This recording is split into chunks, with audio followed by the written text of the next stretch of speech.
ಅನ್ನ ಎನ್ನುವ ಅನುಭವ ಪಡೆದುಕೊಂಡೆ.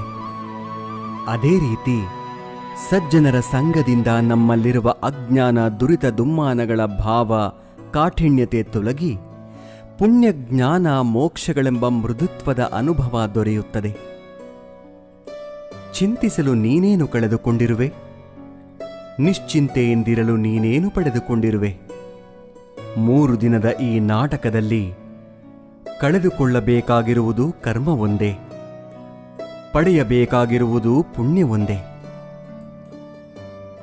ದೊಡ್ಡ ಮನುಷ್ಯನಾಗುವುದು ಒಳ್ಳೆಯದು, ಆದರೆ ಒಳ್ಳೆಯ ಮನುಷ್ಯನಾಗುವುದು ದೊಡ್ಡ ವಿಷಯ.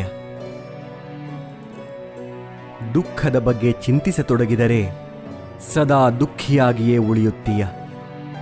ಸದಾ ಸುಖ ಸಂತೋಷಗಳನ್ನು ಧ್ಯಾನಿಸುತ್ತಿದ್ದರೆ ಮುಂದೆ ಸುಖಿಯಾಗುತ್ತೀಯ. ಏಕೆಂದರೆ